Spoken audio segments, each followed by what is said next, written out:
Mamiមានដឹងថា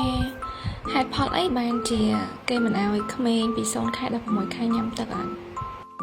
ក្រៅពីទឹកដោះម្ដាយហើយនិងទឹកដោះកគេអត់ឲ្យបន្ថែមទឹកពីខាងក្រៅទេទោះបីមកតំណក់ពីតំណក់ហ្នឹងក៏វាអត់ចាំបាច់ដែរនិយាយរួមទៅវាអត់ត្រូវការហ្មងណាពេលមួយដែលសារធាតុទឹកនៅក្នុងខ្លួនកូនយើងលើសកំណត់ណាគឺវាធ្វើឲ្យប៉ះពាល់ជាមួយនឹងតរងនោមរបស់គាត់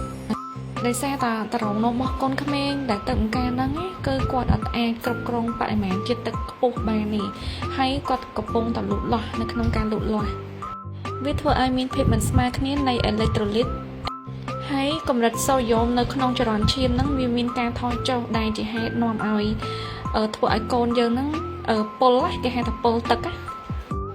ហើយវាកាត់បន្ថយសារជាតិចិញ្ចឹមនៅក្នុងខ្លួនកូនរបស់យើង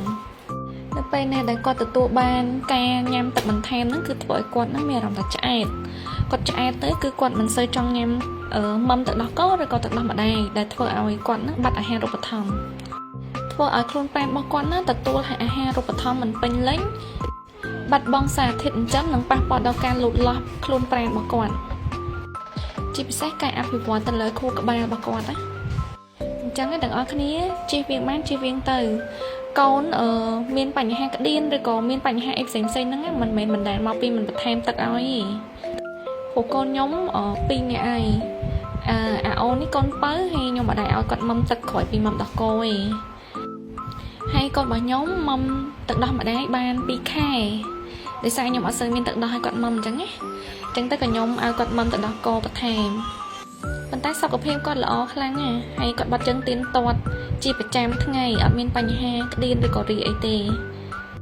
មានចម្ងល់អីមកម៉ែអាចខមមិនសួរខ្ញុំបានណាបើសិនជាខ្ញុំចេះខ្ញុំប្រាប់បើសិនជាខ្ញុំអត់ចេះទេខ្ញុំ research ឲ្យ